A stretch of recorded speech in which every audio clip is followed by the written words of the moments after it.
Salutare, eu sunt Dragoș de la Cel.ro și astăzi am o întrebare, atât pentru voi cât și pentru mine. Oare Samsung Galaxy Note 9 chiar este cel mai bun telefon?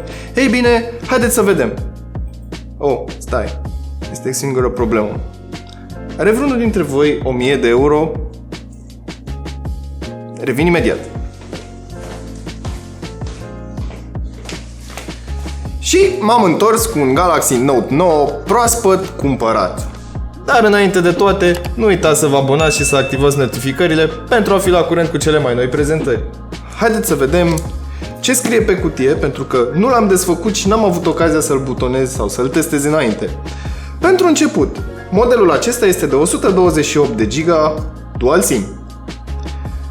Super Dual Pixel, 12 megapixeli cu f variabil de la 1,5 la 2,4. Plus 12 megapixeli cu f2.4, ambele camere având stabilizare optică. Haideți să mai vedem. 8 megapixeli, camera selfie cu autofocus, super slow motion, dar vom vedea asta mai departe în setările telefonului, S Pen with remote control, interesant, și wireless charging. Mulțumesc! IP68, water and dust resistant și o baterie de 4000 de mAh plus o pereche de căști de la AKG înăuntru. Bun, haideți să trecem la unboxing. Haideți să vedem.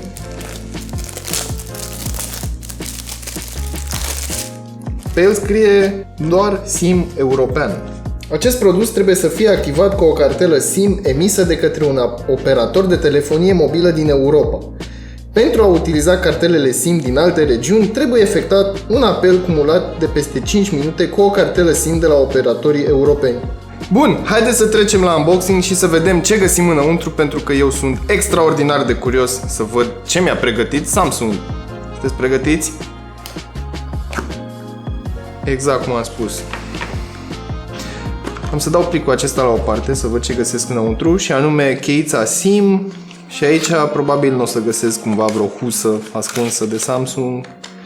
Bineînțeles, n-am să găsesc o husă ascunsă de Samsung, am să găsesc manualul de utilizare și alte cărticele. Și într-un final, în sfârșit, am aici telefonul mobil, care este extraordinar de frumos. Este un albastru închis, lucios. Avem aici cele două camere, senzorul de amprentă pe față, display-ul enorm, pot spune, senzorul de retină și, cel mai important, mufa jack. Jack is back și, din punctul meu de vedere, la Samsung, Jack never left. Bun, o să las telefonul aici și să mă uit sub capacul acesta. Și găsim un adaptor de la micro USB la USB tip C, un alt adaptor de la USB tip C la USB normal,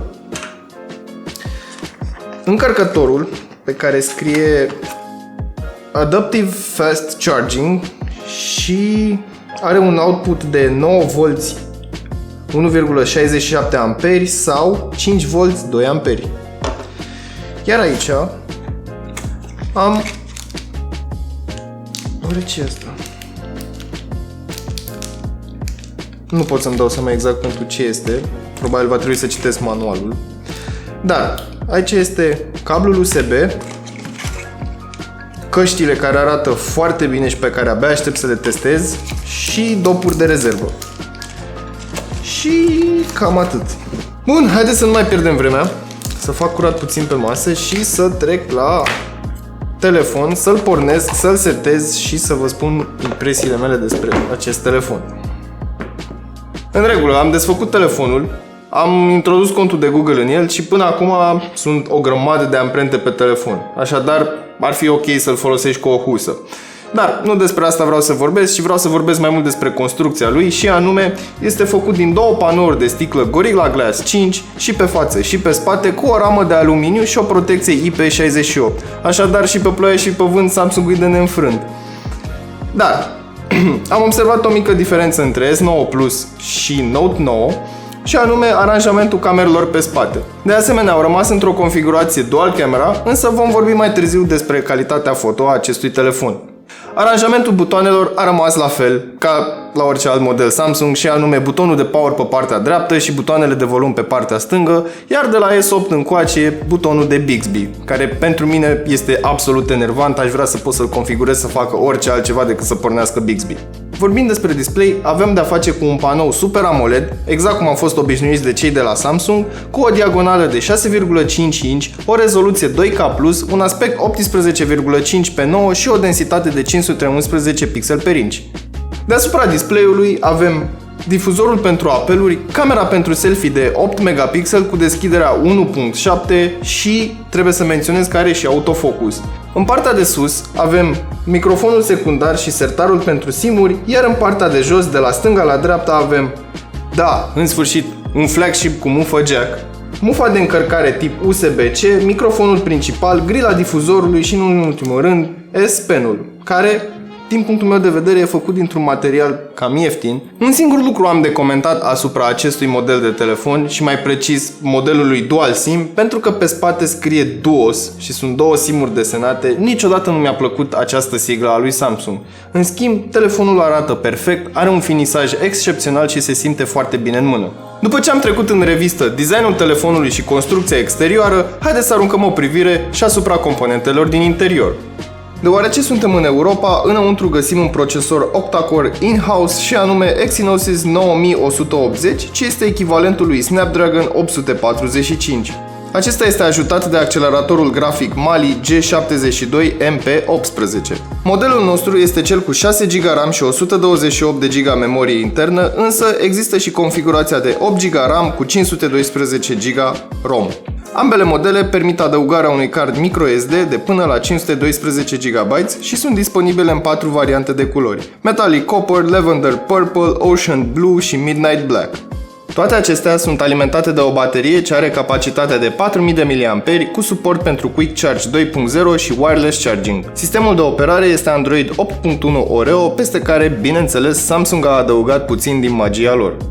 La capitolul performanță stăm foarte bine, jocurile nu au sacadări, iar temperatura telefonului rămâne în limitele normale. În testele sintetice am scos niște scoruri foarte bune și anume în AnTuTu Benchmark 241.396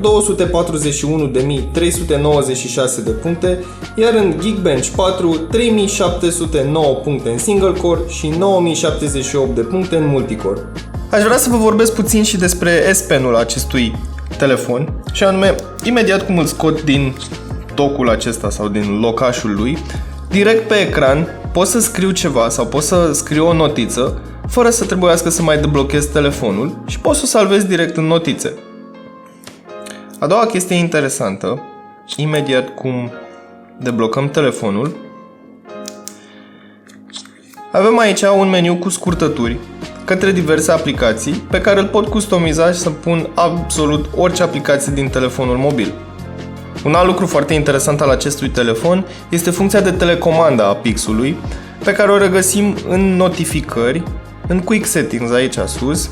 Dacă ținem apăsat pe el, ne duce într-un meniu unde ne arată că telecomanda cu pixul este activată, îmi spune bateria pixului, iar aici pot să țin apăsat să deschid o aplicație, iar prestabilit este aplicația de cameră.